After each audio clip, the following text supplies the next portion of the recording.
Уважаемые дамы и господа, мы просим вас занять места в зале и обязательно отключить звук мобильных телефонов. Ladies and gentlemen, take your seats and be sure to switch off the sound of your mobile phones.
Уважаемые дамы и господа, начинаем.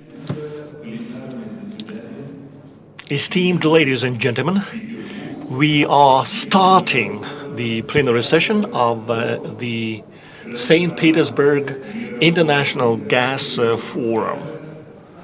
The title is Transformation of the Global Natural Gas Market, Challenges and Paths to Growth.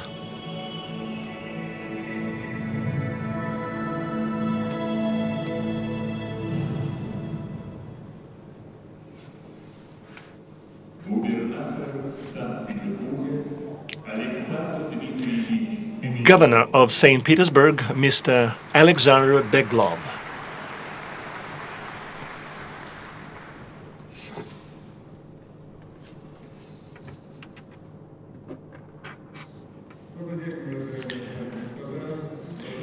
Good afternoon, ladies and gentlemen.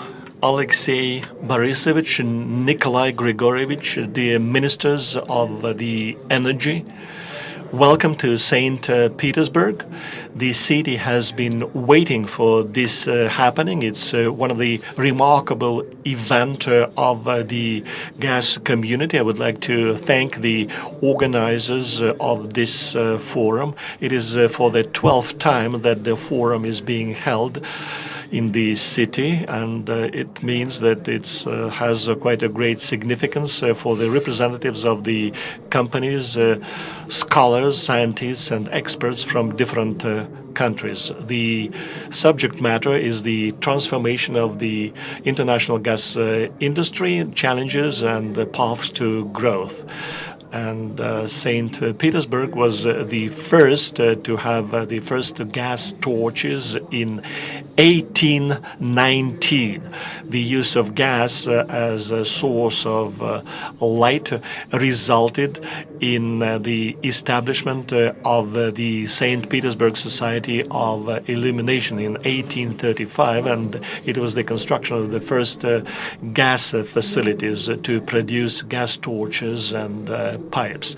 Today, St. Petersburg trains the highly qualified specialists and provides scientific support to the enterprises of Gazprom. It is the mining institute, Peter the Great Polytechnical Institute, St. Petersburg State University, and on the 1st of June we have marked the 75-year anniversary of Gazprom Gas, and in 2023 its head office was moved to St. Petersburg, and to do the forecasting and maintain the high level of the gas reserve. St. Petersburg participates in all the studies and researches related to the gas industry, from improving the technologies, production and technology, and using the so-called new chemistry, using gas as a gas feed. It is quite a promising area, and St. Petersburg and Leningrad Oblast has a great number of natural gas feedstock. We have the expertise and human resources and technology of blue technologies, and there is a high demand not only for the oil and gas industry but for the other sectors of economy. First of all, for pharmaceutical, chemical industry, and the government of Russia is preparing the mega project of low tonnage chemistry, and we believe the traditions of the Technological Institute of the State University and the IPNO and the Chemical and Pharmaceutical Institute will make it possible to turn St. Petersburg into the leading hub of using gas and to establish the new industry of the economy of St. Petersburg.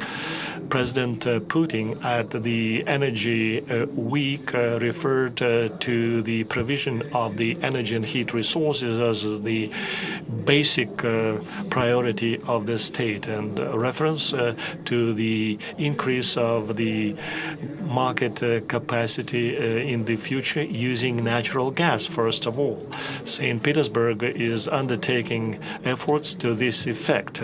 We have the highest percentage of gasification of private households, and we have transferred the municipal buses. We have the pool of 70%. We develop the infrastructure of the enterprises and transportation. And we thank Gazprom and the other companies for cooperation. Special thanks go to Mr. Miller for his great contribution for preservation of the historical and cultural heritage of St. Petersburg. He knows the history of St. Petersburg as ABC, helping the city in the difficult times to preserve the cultural heritage. Thank you, Alexei Borisovich, and we highly appreciate it. Dear guests, I would like to thank you, the fruitful discussions and the debates, new projects for the benefit of the citizens of our countries. The Gas Forum is an important event, but do not hesitate to do the sightseeing in St. Petersburg. There are museums, exhibitions, theaters open. You do not forget to visit the restaurants. You'll enjoy it. Welcome to St. Petersburg. Thank you. Thank you, Mr. Governor.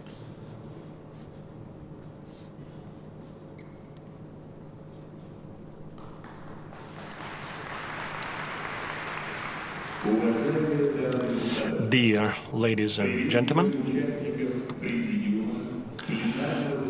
let us welcome the panelists of the plenary session of the 12th St. Petersburg International Gas Forum. The chairman of the management board of Gazprom, Mr. Alexei Miller.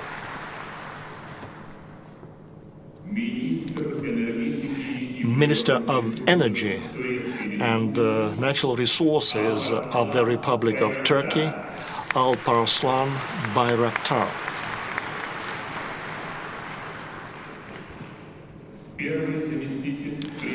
First Deputy of the Prime Minister of the Republic of Kazakhstan, Mr. Roman Skler.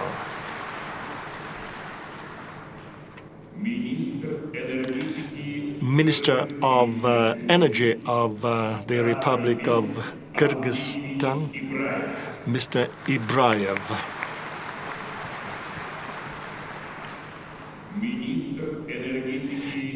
Minister of Energy of the Republic of Uzbekistan, Mr. Jurabek Tursun Polatevich Mirza Mahmudov.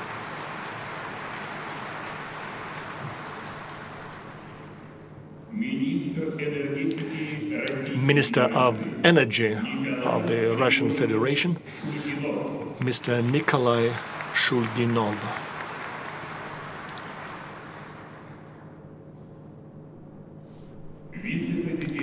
Vice President of China National Petroleum Corporation, Mr. Xi Jun.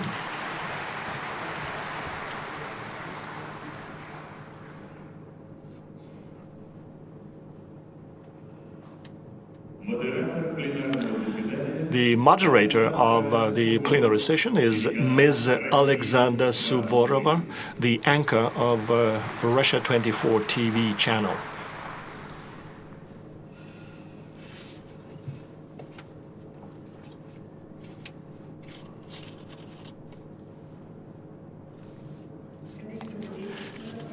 Good afternoon, dear colleagues. I'm happy to welcome you at the meeting of the plenary session. The subject matter is transformation of the global natural gas market, challenges and the paths to growth. And when we talk about the transformation, we can see that it started last year, referring to Russia. There were sanctions imposed against this country, then followed by the subversion activities at the pipelines. At the same time, there are new ties, new contracts signed, and there are changes of the logistic chains as far as the supply of the natural resources are concerned. We have to discuss what's the status of the relationship and what the prospects are. So I suggest that we will have a discussion. And I have a first question to you, Mr. Miller. How do you see the transformation of the global gas market today? What are the major changes and what changed in the operations of Gazprom? First of all, I would like to welcome all the participants of the plenary session. There are 20,000 participants from 23 countries taking part. It's a substantial figure, quite impressive. And indeed, the gas forum in St. Petersburg is quite an authoritative platform, a venue of experts dedicated to the gas industry. The subject matter of the plenary session is indeed, a few years ago, was unlikely to be formulated, worded out in such a way, because for quite a long time we used to work in one paradigm, and now there is a transformation of the international gas market, and I think we can use a synonym of the word transformation. And what we mean by transformation, it is the deformation of the relationship that existed for decades between the suppliers and consumers of gas. And this deformation, the twist, took place within a short period of time. That's the first thing. And the second, the causes of such a deformation is the competition that is not in good form, and the errors of the policies of the consumers of gas and the geopolitical instability. And as a result, the international gas market became volatile, and the large regional markets became volatile, and we can say, we can deduce, it is not stable. At that, the gas market for the suppliers for the West will be narrow. There is such a notion at the gas market, narrow market. It will be narrow for the consumers in the West. At the same time, the volume of consumption will be growing in the decades to come. And in my talk, I would like to explain why the market will be narrow for the Western consumers, and what are the causes for growth of the consumption. And first of all, I would like to note that the paths of the development of the gas market will be determined by the new centers of economic development. It is the countries of the global south and the Asia Pacific, and Russia is developing the relationship with these geographies. And I would like to give you an example. And it is the event that occurred on the 7th of November 2023. We have provided the second life to the gas pipeline Central Asia Center, and the reverse mode was used to move to haul gas from Russia to Uzbekistan. The reason for that, the reason for the Russian supplies is that Uzbekistan and Kazakhstan have a very high development growth. The economic growth, as is known, is associated with the higher energy consumption. So the growth rates are high, and despite the fact that both Uzbekistan and Kazakhstan are producers, but we will have to note that these countries have a continental climate, and it is cold in the winter, just like in Russia, and the seasons, the people of these countries know what it means to shave the peaks. So, but the main reason are still high economic growth. Talking about this project, I would like to emphasize that it is this project that sent a message to the world community that intensification of the relationship in the gas industry is the vector that will greatly determine the dynamic of the growth of higher gas consumption. Talking about the larger region, Eurasia on the whole, we will give an example of cooperation between Russia and China, the largest producer and largest consumer of gas in the world. The tax authorities of China indicated that last year the share of the pipeline gas supplies from Russia amounted to 33%, and our pipeline supplies in 2022 are essentially 50% growth of Chinese import. And I would like to note from the podium of the St. Petersburg International Forum the words of appreciation to the forum in Beijing and to the CNPC company. The forum was organized at a very high level, and what is important that the meetings and discussions, networking on the issues of cooperation of the gas industry were very constructive, businesslike, and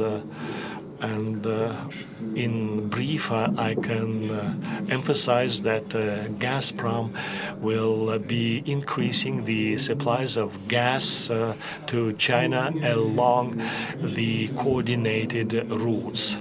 Of course, another factor of growth of the gas market are the growth rates in the Eurasian Economic Community, SCO, and BRICS. Referring to the BRICS, we can compare BRICS to the G7. If we compare the major indicators characterizing the consumption and production of gas and reserves, we can see what's the ratio is. But first of all, it is worthy to pay attention to the share of the population of Earth living in BRICS. In the BRICS, it is 46%.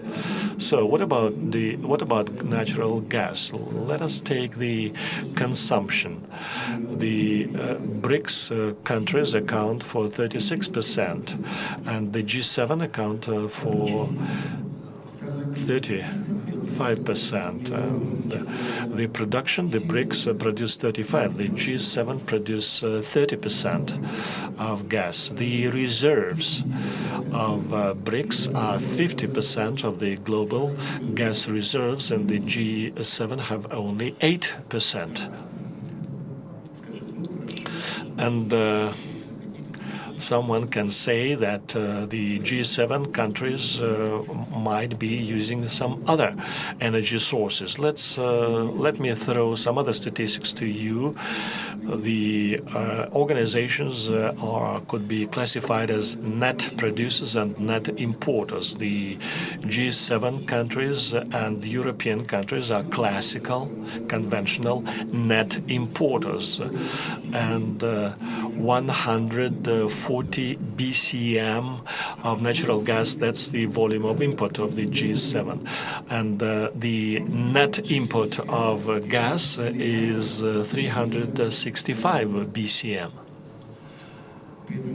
And at that, we are aware, we know well the European EU gas policies and what resulted in the economy. It is the lower economic indicators in such industry as pulp, paper and pulp, glass, chemicals, and export of metals to the other countries of Europe and over the pool, over the pond, over the ocean. And of course, there were quite a few projects in Gazprom that we have been implementing together with our European partners in Russia. Well, the partners took a decision to exit from the projects, but nothing happened. And we have been working smoothly as we have been, and all the deadlines are met despite the license holders have left. And when I'm walking around the exhibition, and I am overjoyed, and I can see that we are just at the cusp of the technological sovereignty. And that's the near future for the industry. And if we pay attention to the other facts of life, the Western business circles would rather prefer the gas flows from Russia get back, return to flow to Europe. Well, let it be then. But the Western countries have always traditionally consumed more than they produced, and then they are still producing and will be producing, and they cannot manage to reverse this particular trend. And the role of gas will still be growing, and in particular, when we talk about the forecasts, I can say, first of all, about the forecasts that were made by our specialists and experts, and experts of the gas exporting countries forum. Within the next 25 years, the gas demand will grow by 43%. With that, the share of gas in the energy mix will reach 26%. This will be the largest share in the oil and gas mix globally for a energy source that will be for the gas within 25 years. We now have this new paradigm which is instrumental in promoting all these activities, and I would like to focus on this new paradigm. This paradigm goes in the following ways, so that the natural gas is used to electrify the end consumers. What is currently happening? We've seen that there is this new order which is shaping, which is forming this new order, which is formulated as electrifying our end global consumers, and it has been predefined by the fact that we demand more power, more electric energy. The growth of producing electrical energy is outpacing the growing demand in energy resources 1.2-fold. The demand for power is due to the following processes, which is digitization and other processes, including working and processing big data, big volumes of data, as well as the progress of AI. Most importantly, the share of gas in energy in power industries throughout the 21st century has been sustainably growing, and it accounted 20%, and it has been growing since then quite sustainably and consistently. So we see that the growth of power consumption predefines the development of gas generation, gas and steam cycle. So this is the new order which is predefined by the digitization as well as processing big data and the development of the artificial intelligence. Dear colleagues, so 43% is the growth we are expecting within 25 years. Please be prepared for that. We are using this forum of Gazprom. You can be confident in that because Gazprom has the biggest reserves of gas in Russia. We are, and we will be supporting and delivering, supplying gas for our consumers domestically and beyond. Thank you. Thank you, Alexei Borisovich. You were mentioning the joint project of Uzbekistan and Kazakhstan, our joint activity. We will be focusing on it a little bit further. My question is for Mr. Bayraktar. Alexei Borisovich has just mentioned that the demand will grow by 43% within 25 years. Looking at the policy of the countries, this impacts the development. We have this energy transition as well as new technology. So what is your perspective? What is the perspective of Turkey on this, of Turkey on that? And do you agree with the experts and their assessments? Thank you, and thanks for the invitation for this event. Before jumping into your question, I would like to say a few words about the global energy transition and global developments and where the gas stands for this transition era. There is an inevitable transition in energy markets that we are facing today, and I think this is one of the biggest challenges that we are going to face over the next few decades to tackle with climate change and global warming. The energy market in transitioning towards greener and lower emission system. This is inevitable. This is happening. But there are two things makes this challenge even more challenging. And number one is the magnitude of this change and the challenge. Because we are talking about the changes and transformation of everything, from transportation to agriculture, energy, buildings, across the economy. There is a huge structural change required. This is number one. And the second, the required speed of the change. We would like to make this change and transformation as fast as possible. In 3 decades' time, in 2050, in the mid-century, so many countries just announcing their pledges that they're going to become carbon neutral economy. And if we are serious about global warming, we need to make this change. But the question is how we are going to be able to make this change. That's why we suggest this energy transition should be smart way, smart energy transition. And when I say smart energy transition, I do mean responsive, flexible, rational, not emotional, and digital energy transition. And when we say flexibility, the natural gas obviously arises because gas is an extremely important transition fuel for this global energy transition. And when you look at the Turkish case, Turkish energy market, there are 3 important things you need to know about our market. Number one, Turkish energy demand, power demand, gas demand, oil demand is increasing. Over the last 2 decades, our power demand and gas demand almost tripled.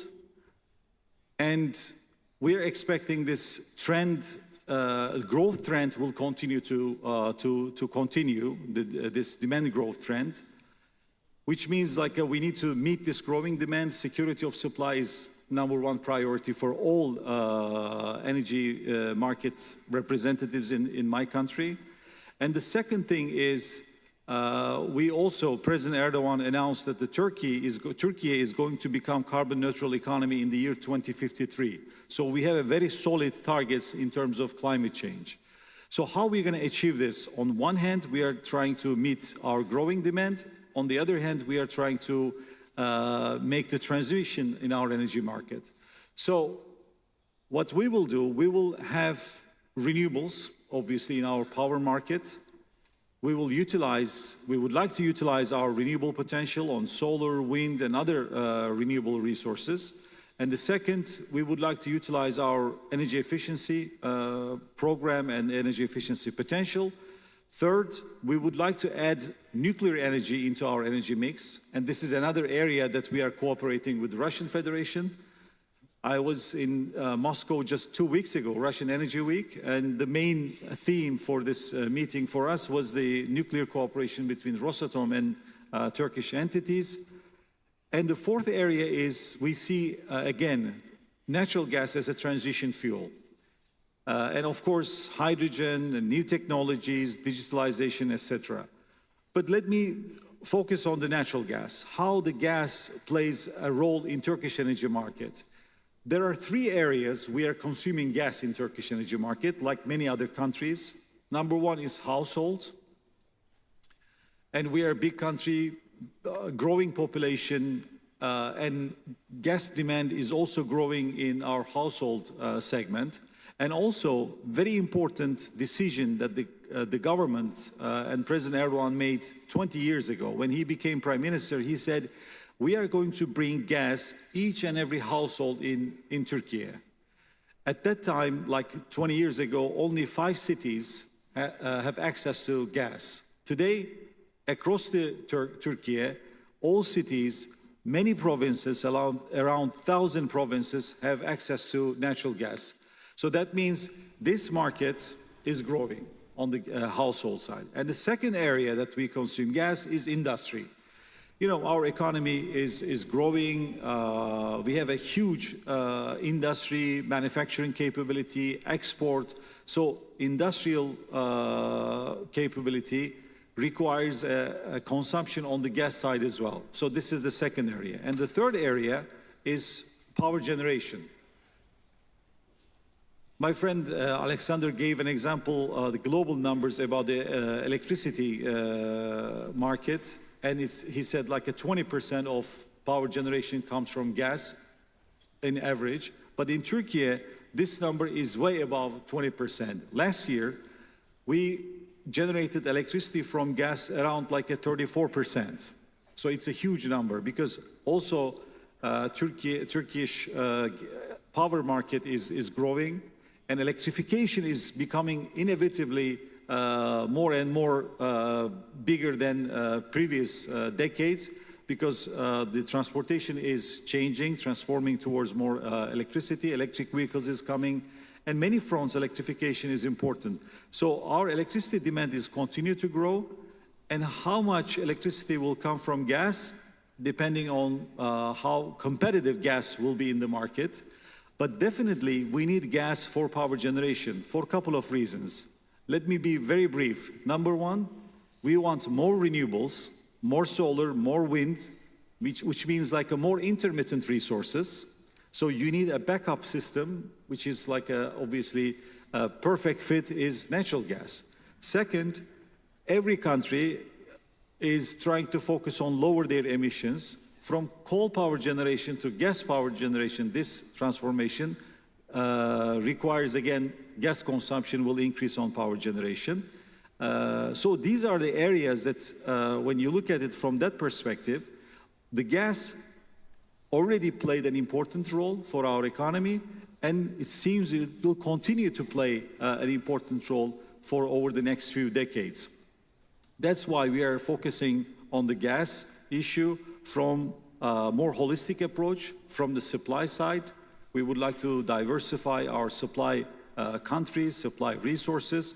We are investing heavily on our infrastructure, pipelines. We quite recently built TurkStream together with Gazprom, and also underground storage facilities, but also we invested heavily on regasification terminals and capacities. As of today, Turkey can receive gas through LNG. About almost half of the need can come to Turkey through LNG. This is a big change in the market. But obviously, we need more gas for Turkish market, and also across Europe, like Southeast Europe mainly needs gas. So we say also that our neighbors can have access to our facilities and infrastructure, that they can receive gas from Turkish market. So this is more or less what we are seeing in the gas market developments. And as always, I said, like Turkey is a good partner and reliable market for gas suppliers, mainly Gazprom, our main suppliers. And Gazprom was always a reliable supplier for Turkish market. So we have a good communication, good collaboration, and we would like to continue on this. And hopefully in a more competitive way that the market can absorb all these new developments. And through that, we are not going to give up on economic growth, job creation, and security of supply. Thank you. Спасибо.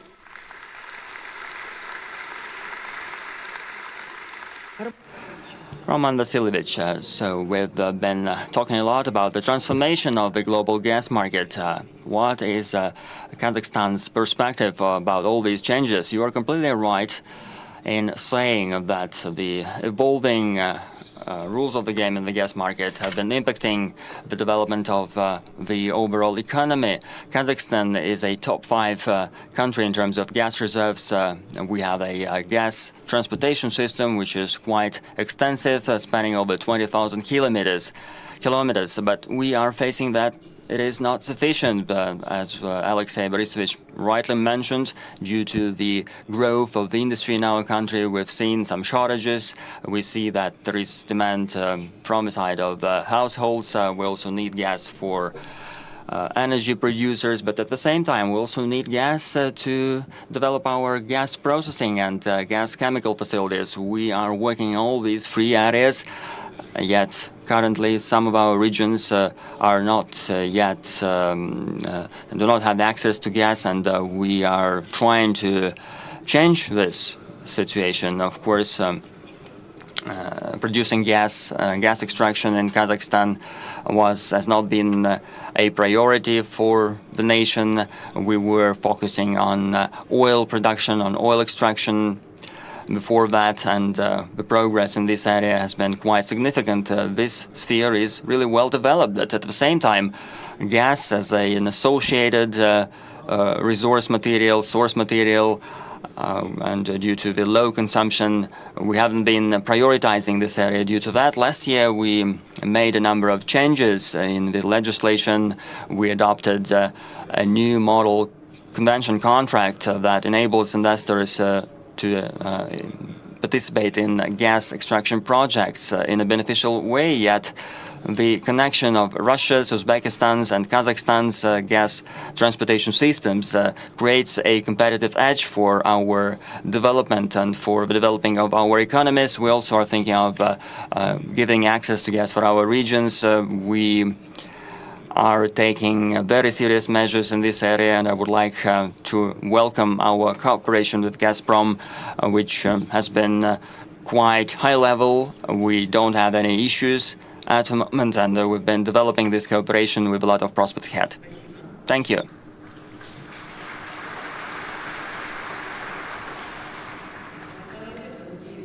Talabek Amukevich, a question for you, for Kyrgyzstan.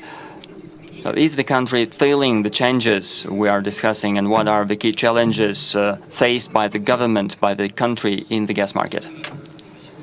Thank you, Alexander. Thank you for the question. At the outset, I would like to thank the organizers of the forum. St. Petersburg International Gas Forum is an event we are hosting, and I would like to thank you for your warm reception, welcoming, and my special thanks goes to Alexei Miller for the invitation to attend, to take part in the forum. I would like to briefly describe the history of working of PGC Gazprom in the Kyrgyz Republic. The Kyrgyz Republic, looking at the context currently, is getting a lot of support from Gazprom since 2014. In 2014, when the Kyrgyz Republic received the Gazprom representatives in the country, it was 10 years ago, and we see that in 2014 the access of population to gas accounted for 22%, while today this number is 38%. This confirms that Gazprom in our gas industry has been developing quite significantly. There have been very large investments in this area. The Kyrgyz Republic, in terms of the gas supplies and gas coverage, we are not feeling any shortages, any issues in that. So the consumption of the Kyrgyz Republic in gas are ensured by Gazprom. This means that today, and you are well aware that the climate conditions we have in 4 or 5 years, they've been changing. We are rich in water resources, but considering the climate, every 5 years we have shortages, water shortages.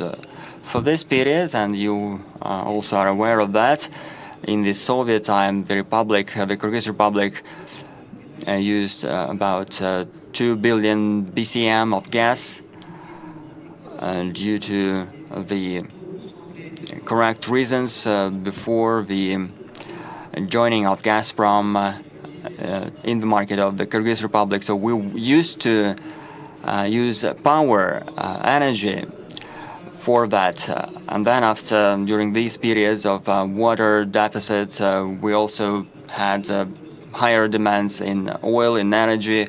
Our coal industry is well developed, so we started using coal as an alternative fuel for our needs. So this period was when we had these shortages in our capital city. Our weather conditions deteriorated due to the usage of solid fuels, of coal. We had a lot of smog in our cities, and we also face shortages of power. You know that when there is water shortage, the generation reduces. In 2014, when we had Gazprom joining the market, we had this new alternative fuel to use, which is natural gas. 38% of our population now have access to gas. By 2030, we're planning to increase this share to 60%. We really have very good relationships with Gazprom, and we've been implementing very successful projects. For example, Kyrgyz Neftegas, supported by our esteemed president.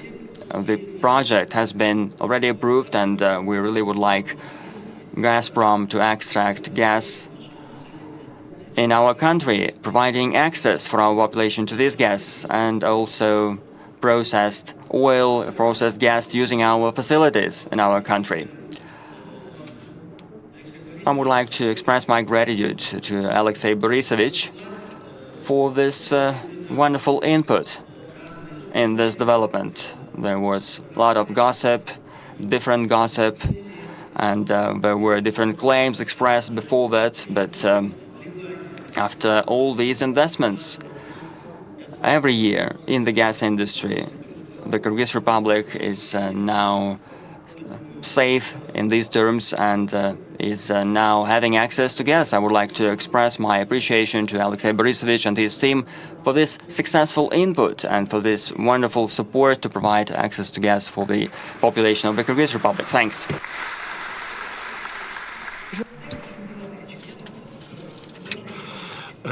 Beck, and as a continuation, talking about the global market, virtually all the participants have been talking about their countries. How about Uzbekistan? What's your status? I would like to thank the organizers and Alexei Miller for the invitation for this event to give us an opportunity not only to exchange opinions but to see what the news are. We have visited the exhibition, we had a tour, and there are state-of-the-art achievements. There are a lot of avenues of cooperation. As far as the subject matter is concerned, and Alexei Borisovich and the other colleagues noted that the growth rate of the economy in Uzbekistan is indeed quite high, and there is a growth of the population, and the population growth is 1 million, and the economy growth by 6%, and it calls for 10% higher energy consumption. In the past 6 years, the energy consumption has grown by 40%. We're expecting the growth will continue. How to provide it? Indeed, we are a gas producer, and we used to be a net exporter. But right now, we need to supply natural gas to the industry and the population and households, and we have to import. And over a short period of time, thanks to the political will and the coordinated efforts of our team, we managed to arrange the supply of Russian gas to Uzbekistan. We will keep developing the cooperation, and we have ambitious plans of using renewables,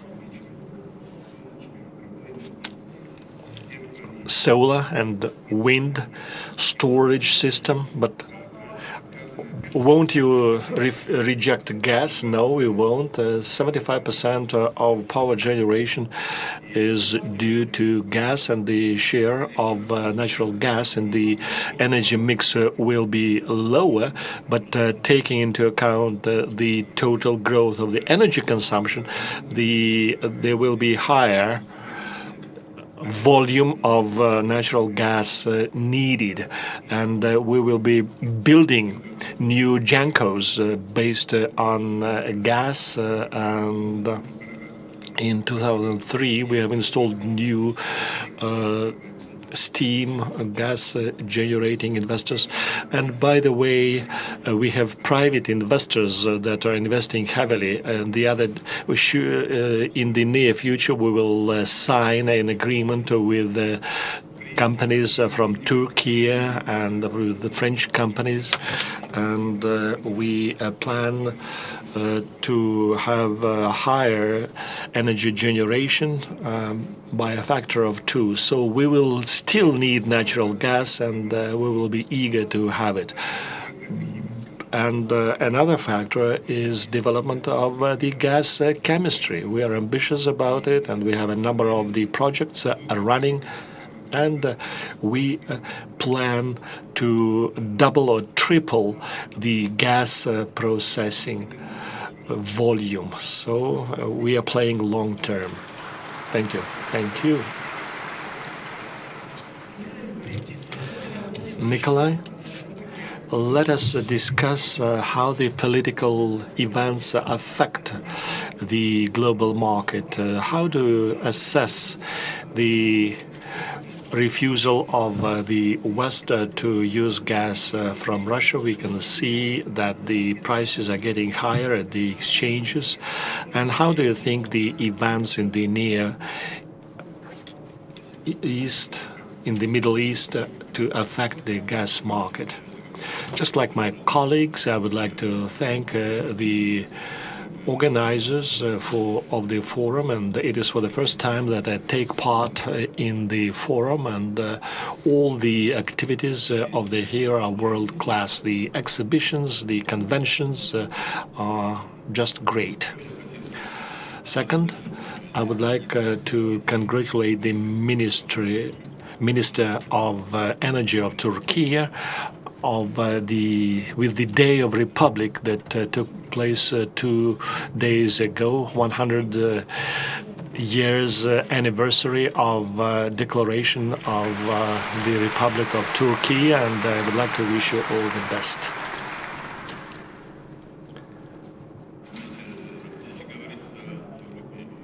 Talking about Europe and what has happened and their relationship, the EU took a decision. It's a unique decision to refuse to use the Russian gas, and the reduction of the consumption of gas in the world is by 1.6, and that's the alleged success of the policies of the EU, and they have other activities and the measures that they would like to take. For example, to establish a market of one buyer. It is uniting all the buyers into a cartel undertaking to pressure the producers. And this affects the situation, of course. But what will happen in the future? On one hand, there is lower consumption in Europe, but at the same time, there is a high demand in the global East and South, and on the other hand, we have activities that could be detrimental to the development of the gas consumption. Because if there is a higher demand, then it should be accompanied by the growth of the investments. If the investments are not there, then there'll be no higher production. And it will not be possible to develop both the oil and gas industry. It will not be possible to produce more. Alexei Borisovich in his forecast mentioned that there will be a growth by 43 by 2050. There is another prediction of 30% by 2040. It is very difficult to do the predictions in the conditions of uncertainty and volatility. Many factors should be taken into account, but many factors cannot be measured. But on the whole, there will be a growth of energy consumption and power generation using gas, and we should take these trends into account. Because the nuclear energy is one of the drivers, and there is a growing recognition of the nuclear power as clean energy, but it is also a factor of uncertainty. We realize, we understand only too well that now natural gas is one of the sources of energy transfer, because achieving carbon neutrality calls for investments into renewables. Not a single country could cope with such heavy investments, especially the countries of Africa. That's why gas is a unique tool to achieve carbon neutrality. So, based on that statement, there will be higher gas consumption, and then more gas will be needed to produce fertilizers. And I've mentioned what factors are playing into the hands of reducing gas consumption. And all these factors determine the behavior model. But all the same, we will have to bear in mind that large volumes of gas will be needed in the near future, and it is a factor of achieving carbon neutrality. We cannot do without gas.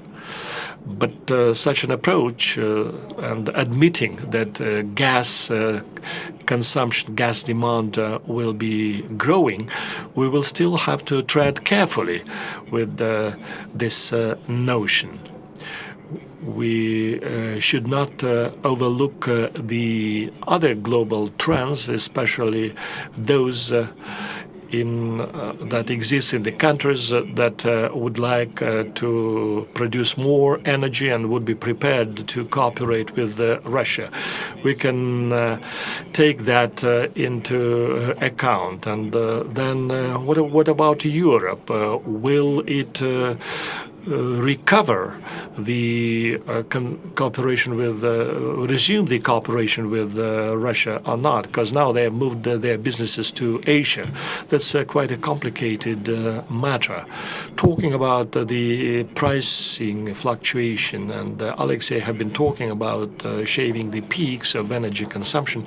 But now the prices at the exchange were $400, and the latest figures are $600, and it is just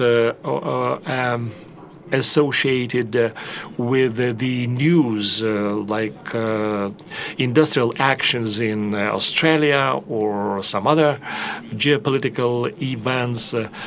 But the accumulation of gas in the underground storage is a good factor. They are boasting that they have accumulated, they have filled the storages up to 98%, but this is not enough, and the underground storage is fine, but if the winter is cold, they will still have to additionally buy gas at the open market. And in this case, Russia, who has large reserves, will be able to supply gas at acceptable prices, since we have a lot. But this subject is complicated now. Europe should agree to Russian supplies, and they would be eager to receive cheap gas if the prices are very high. And Russian supplies is the only contributing factor to reduce gas prices in Europe, because LNG they get in Europe are costly. So we will have that kind of fluctuation. We have a difficult period ahead of us. It is the winter, low temperatures, then the situation in the Middle East, and the situation is still uncertain. Thank you. Mr. Sejun, how is the gas industry developing in China, and what results did you manage to achieve?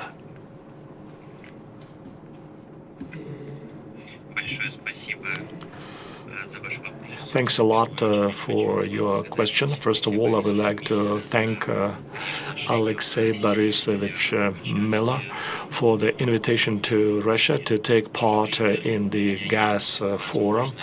At the same time, I have an opportunity to discuss different issues with the specialists and to talk about the development of the gas industry in China. Gas is pure, low-carbon fuel, and it is very important for energy transformation. Chinese government places great significance to development of the gas industry and international cooperation in this area. President Xi Jinping put forward the new energy security of 4 revolution and 1 cooperation, and made a solemn commitment to the international community to achieve carbon peak and carbon neutrality. In 2023, China has achieved great indicators on this path. There's cooperation with the countries along the Belt and Road corridor. In 2022, China ranked 3rd in the world as far as natural gas consumption is concerned, consuming 364.6 BCM.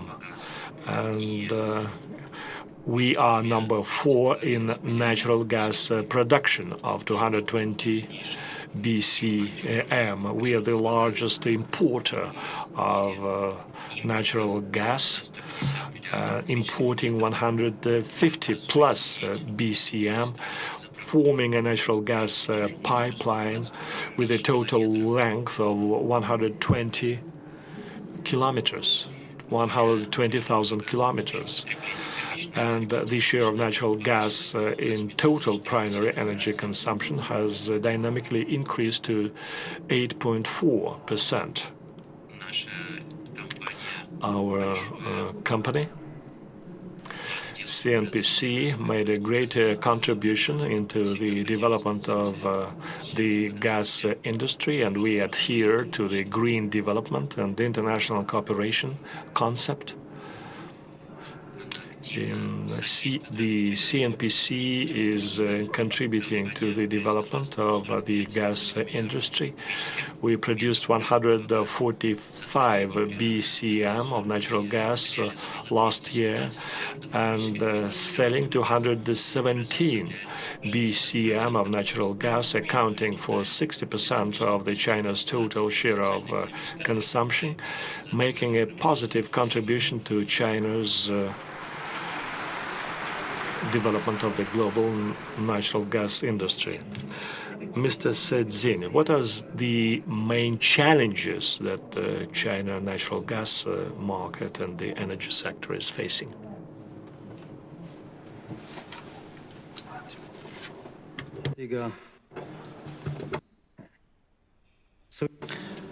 It's really a good question. First of all,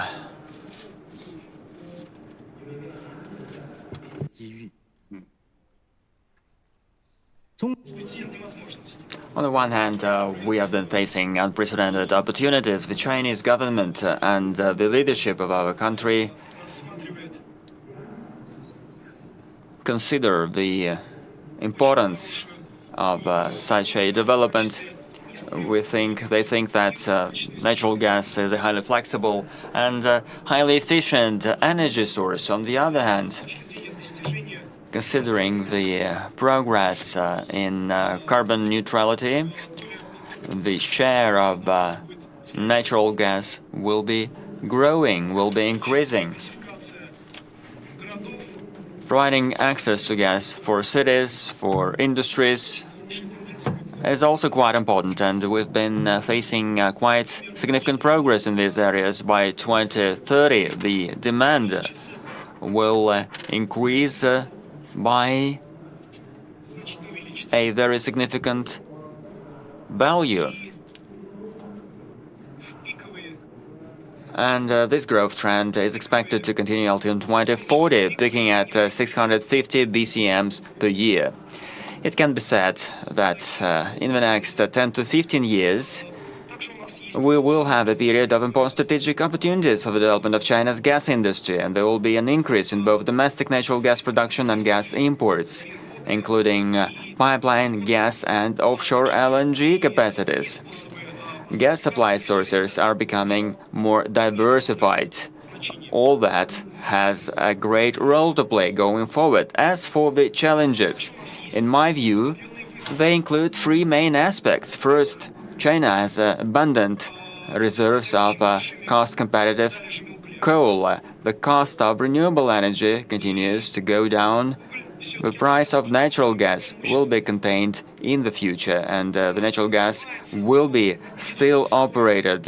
This is the first thing. Secondly, the requirements to reduce carbon emissions are becoming more stringent. The largest economies in the world, including China, are seeking to establish carbon markets and are promoting emission reductions in various areas through market regulation and taxation.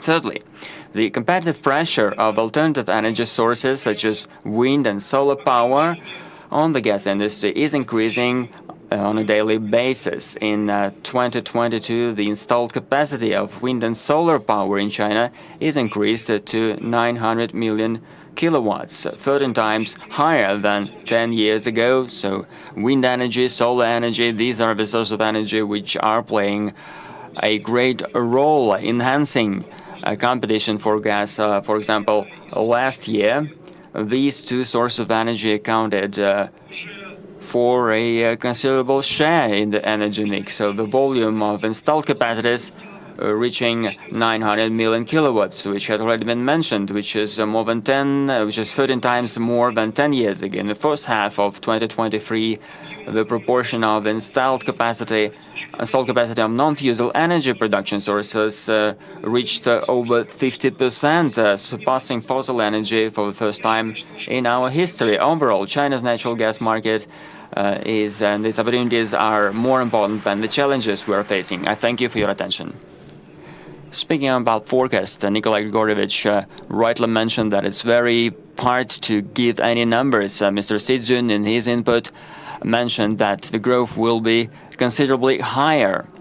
Let us try to speak not about forecasts, but about plans. Turkey is importing gas, and Russia delivers the gas using Blue Stream and Turk Stream, and also there are supplies from Azerbaijan and from other sources, including LNGs. What are the plans of Turkey in terms of importing gas going forward? We have some plans for our import portfolio, but also we have some, let me put it this way, we have a broader, more holistic gas supply plans for Turkey. As I was describing in the opening parts about the demand growth in the gas market, for the supply side, last couple of years, there were some significant changes in the market. And what led us to make these changes? The two things: uncertainty in the market and the volatility on the energy markets caused this change. And when there's an uncertainty and volatility in the markets now, as we are witnessing today, it causes two things: one negative and one positive. The negative thing, obviously, this uncertainty and volatility cause economic losses, lack of investment, less productivity, and in general, the lack of economic activity, job losses and everything. The positive thing, this uncertainty and volatility, might lead us to make some transformational changes and market reforms. That's exactly what happened in Turkey over the last few years. This market situation forced us to make some changes, especially on the gas market, but in general energy market. For the gas specifically, we focused on a couple of things. We focused on bringing alternative gas resources to Turkey. We focused on international projects. You named some of them, like a Blue Stream, Turk Stream quite recently, January, I think beginning of January 2020, the pipeline became operational. And also Trans-Anatolian Pipeline project, but also many other projects that we are discussing right now. And the second thing, we invested heavily on infrastructure side, pipelines, compressor stations, regasification terminals. In a very short period of time, Turkey increased its regasification capacity almost 4 times, from 30 MCM per day to today around like 150 MCM per day. And through that, again, Turkey can receive gas, can supply gas to Turkish market through LNG, almost half of its needs, around like a 30 BCM a year. And also we increased investment on the underground storage facility, and this was another area that we have been investing. And the third area that made significant changes is upstream side. Turkey established and formed a big fleet of offshore upstream program. And we have now 4 deep sea drilling vessels, 2 seismic vessels, and we started operation on the Eastern Mediterranean as well as the Black Sea. And in 2020, August, we announced our largest gas discovery in our history in the offshore side. And the Sakarya gas field, we call it. And as of today, less than 3 years' time, we started production from this field. As of today, Sakarya gas field is producing around 3-4 MCM per day. But as a first step, we will reach to 10 MCM per day production. And as a plateau level, we will reach to 40 MCM per day production. This was another change, a big change in the market. And one last part that we are focusing in the gas market as market reform is we started to establish gas trading platform. We have a very well-functioning power market. Now we added gas to this trading platform. Now we have over-the-counter trading happening daily in this market. But we would like to extend this. We would like to also extend this in a more international level. And that's why we are discussing with Gazprom about this, this international gas trading platform. And so these are the areas that these uncertainty and volatility in the market and lack of competitiveness led us to this transformational changes. So that this was the positive side of this development. And we would like to continue on this market reforms. And of course, our ultimate goal is to have competitive gas prices in the energy markets, for the industry, for power generation, and for household as well. Thank you.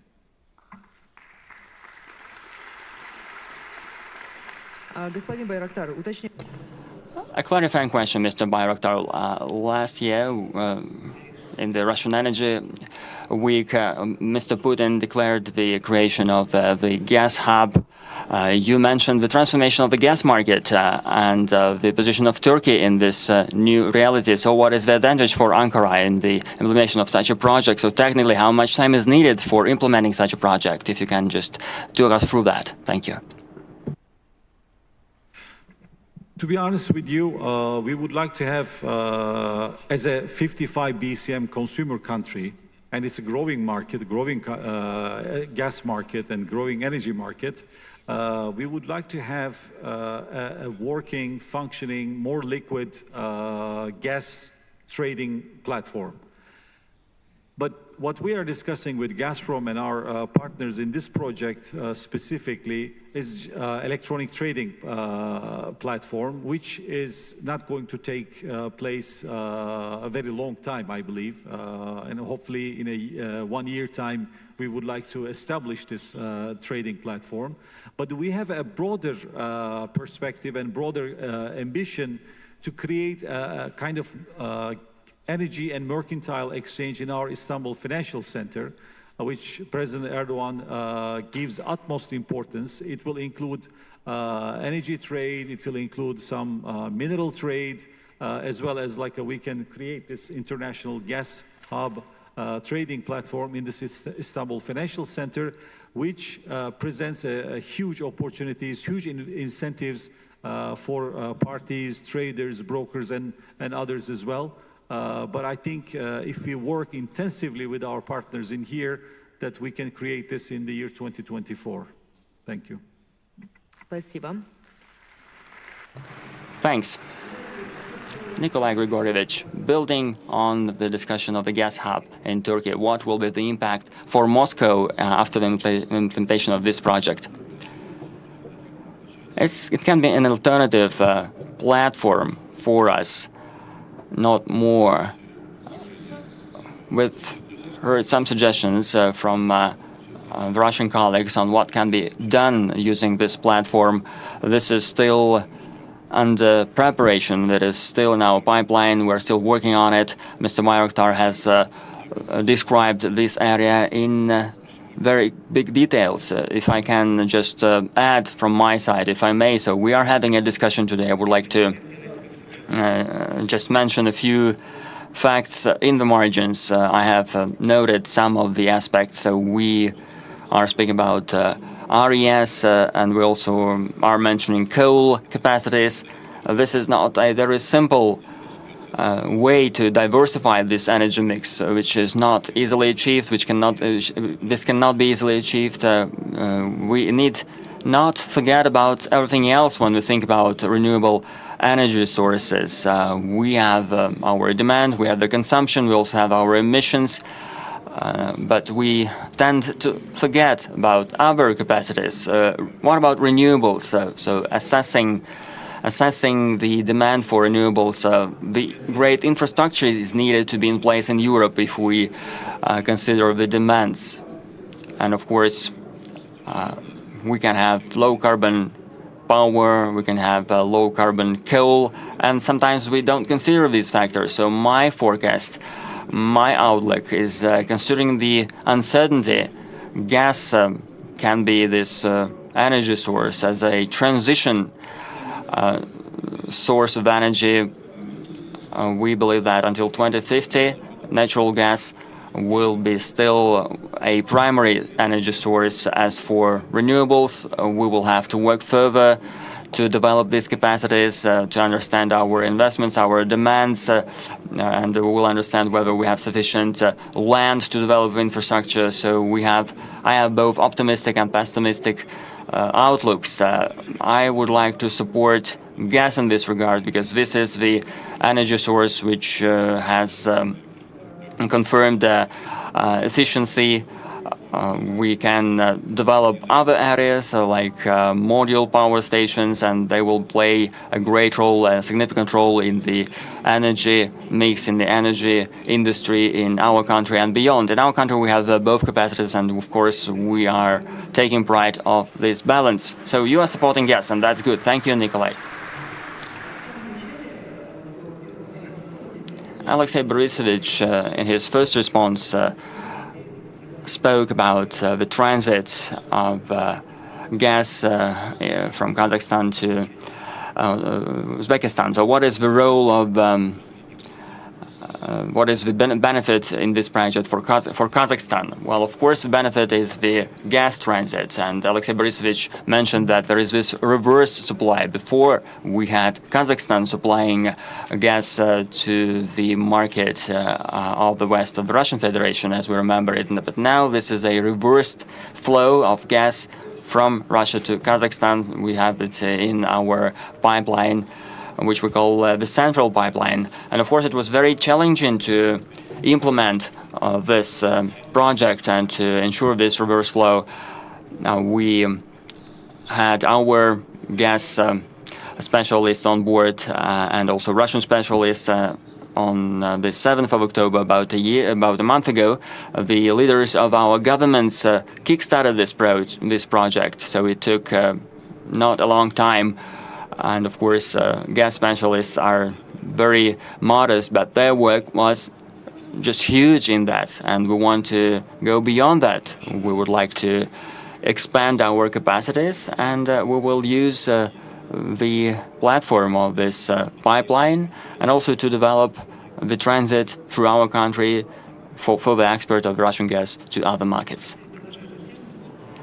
Building on this topic, Shomes Nonspolatovich, in the forum, before the plenary session, you signed an MOU with Gazprom for your further cooperations. You're planning to increase the number of the volumes you purchase. Indeed, I've already mentioned at the beginning that we are planning to continue this cooperation. We are really interested in increasing the supplies, considering the pace of growth we're having.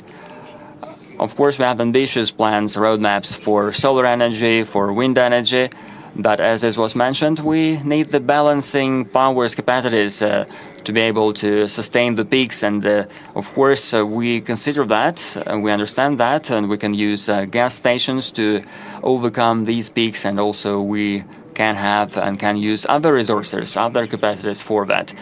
The reason we signed the MOU is that we have already started working with Gazprom, and we also have been working with our colleagues from Kazakhstan, because this needs planning.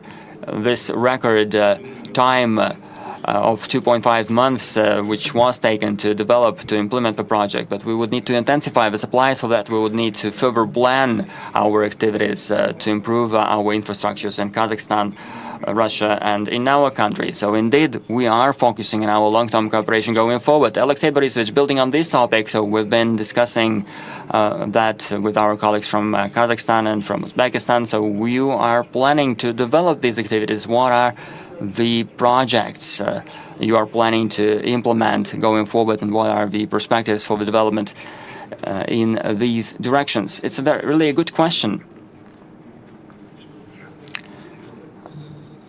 We have been in contact with our Kazakh, Uzbek colleagues for many years, for decades, and again, the portfolio of our projects is really extensive, and we have a lot of avenues for cooperation. But currently, we are at the point of reaching through the new frontier.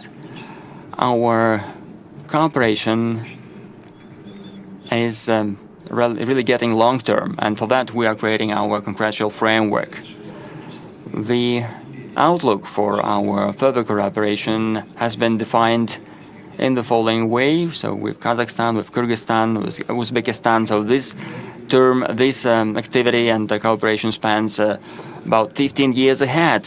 So speaking of the goals we are setting, these goals are for 15 years. The negotiations which have already taken place at this forum and before, all of them are focused on signing memoranda of understanding. Of these MOUs are focused on having a legal framework by mid-2024 to have this contractual, legally binding framework for our cooperation with Kazakhstan, Uzbekistan, and Kyrgyzstan, spanning and for 15 years ahead. So we would need to perform this goal setting for the 15 years ahead. Our colleagues mentioned the high-paced development of their economies. We believe that 15 years, and the goals we're setting for this term are ambitious. This means that we are discussing at the moment our further increase of supplying gas from Russia, also increasing capacities in Kazakhstan, developing pipelines of this infrastructure. This is focusing on transit capacities, and we are discussing that with our Uzbek colleagues as well. But we also have been focusing on supplying Russian gas to our consumers in these countries. Besides, we've also heard a number of points raised which are relevant both for Russia and for these countries, for Kazakhstan, for Uzbekistan, and for Kyrgyzstan. They are quite relevant for these parties. This is improving access to gas and improving gas coverage.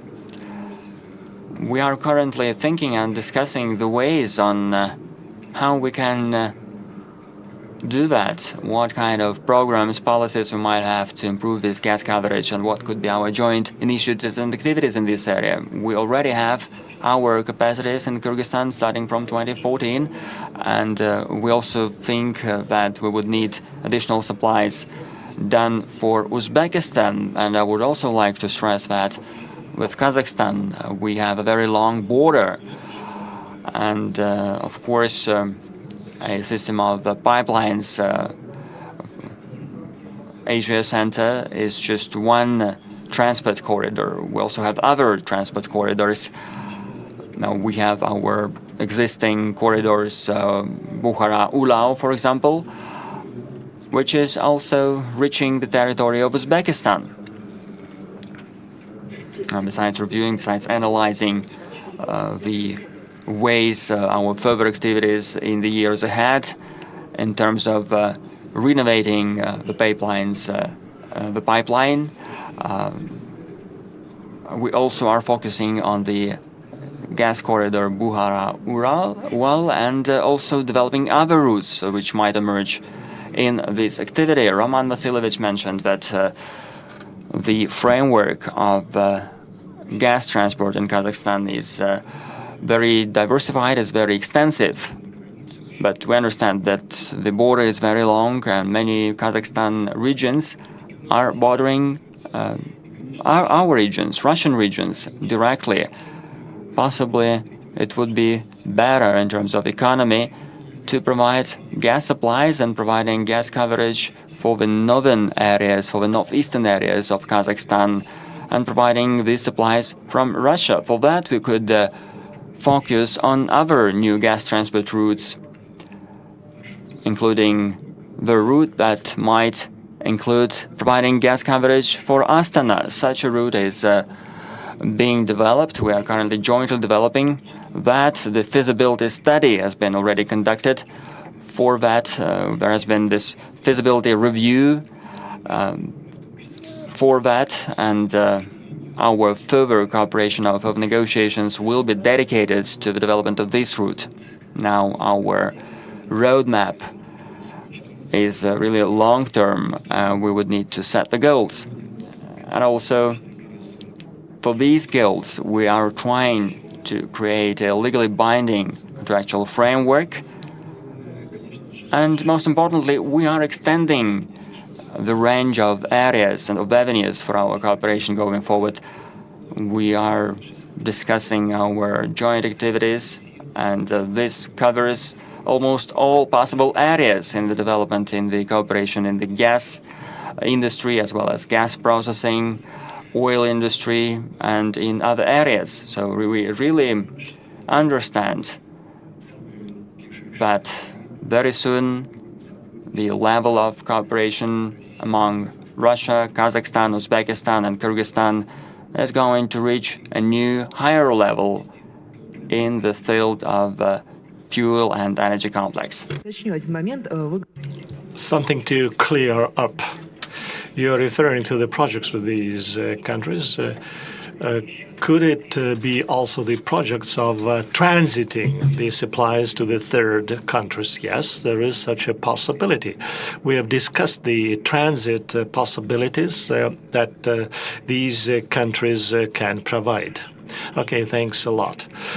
But first of all, the priority are the requirements of these countries, our friends. But the transit possibility is also there. Thank you, Roman. When we talk about the legally binding documents that Alexei Miller has mentioned, today we will have a signing ceremony between Gazprom and Kazakhstan. What will it be about? Today we will sign a third agreement, and it has been developed for a year and a half. And I have mentioned already that the cooperation between the companies, and namely Gazprom and the Kazakh entities, are of a high level. However, we are not stopping at that. And this particular agreement that we will sign will be specific about some projects, and it is a framework agreement, and with the undertaking to sign the specific contracts in mid-2024. The contracts with the period of validity for 15 years, because we need long-term planning, because we cannot start construction projects if we do not have the legally binding contracts for a horizon of 15 years. The potential for cooperation is huge, and we will be cooperating in the future. Okay, thank you. And Eurabek, it was mentioned that Russia and Kyrgyzstan are partners at the gas market, and you have mentioned already that you are planning to buy more from Russia. So how much more are you going of natural gas are you going to buy, and how do you think the cooperation with Gazprom will contribute to gasification of Kyrgyzstan? I would like only to confirm what Alexei Borisovich have mentioned. We will have contracts for 15 years. The contract, we have a contract till 2038. So I have mentioned already that we have a degree of comfort as far as gas supply is concerned. In this summer, we had a meeting and discussion between the Prime Minister of Kyrgyzstan and Mr. Miller, and we discussed the issue of having more gas for Kyrgyzstan. So I would like to thank Mr. Miller once again that the decision was positive, and when we learned that you have signed the contract on transit of energy between Russia and Uzbekistan, that gave us a great comfort. Right now, we have huge plans to provide gas to households for some time. Because of the objective and subjective reasons, we had a shortage of gas till 2014.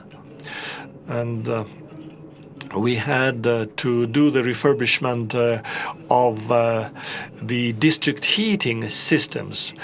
You realize that 90% of energy mix is hydraulic power plants. We have the district heating cogeneration unit in the capital of Kyrgyzstan, and there is another cogeneration unit which in the south of the republic, which burns gas, and we receive gas from our neighboring countries, Kazakhstan and the Republic of Uzbekistan in the south. And of course, when they have did the refurbishment of the pipeline, Central Asia the center, it is very profitable for us, and we will get our share of gas. So we have other projects. The ambition is to transfer the cogeneration plants that are burning coal now to use gas, and it's a very promising project. And we have another project, and it is that of Kyrgyz Neftegas to supply gas to the south of the republic. So when Gazprom is investing into the Central Asia, let it be Uzbekistan or Kazakhstan, it's still great for us. When, we feel good when our neighbors have an abundance of resources. That's why I would like to thank Mr. Miller and the team of Gazprom for the speedily decision that they have taken to supply gas. It is true that the economy is growing and the consumption is growing at the rate of some 10-15%. And together with the renewables, we will have the supply of energy for our industry. So you've mentioned the neighboring countries, your neighbors, and I asked Mr. Alexei Miller whether he is considering the Central Asian countries as transit countries, and I meant China, of course. How do you view the cooperation of Russia and China in the gas industry?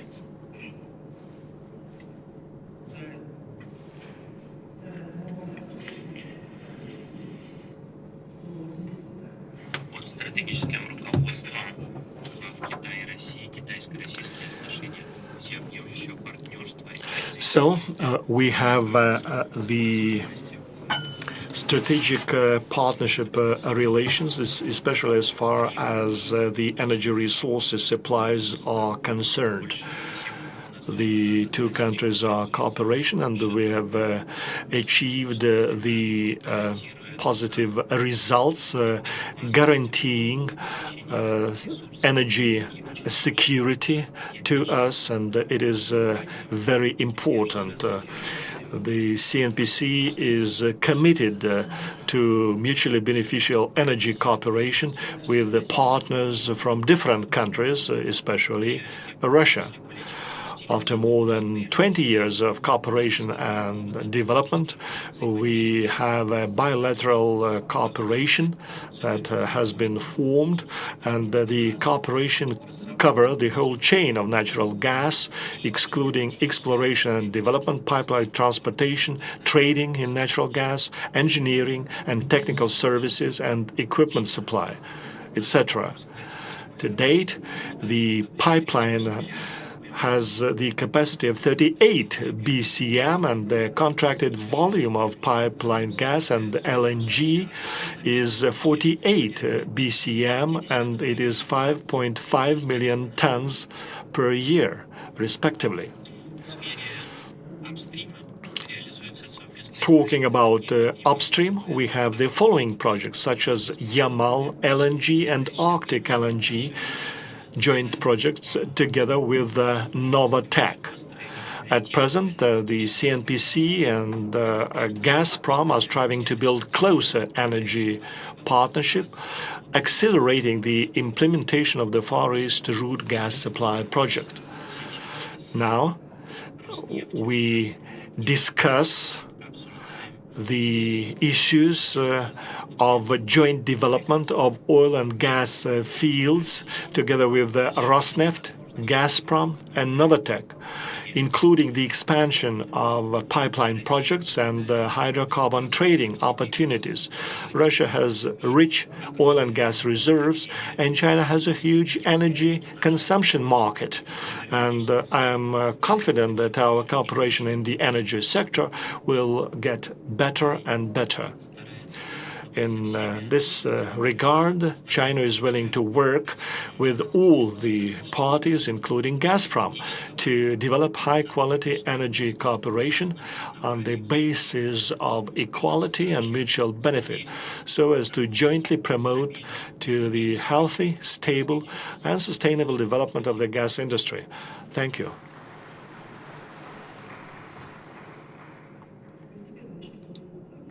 So, time to sum up, Nikolai.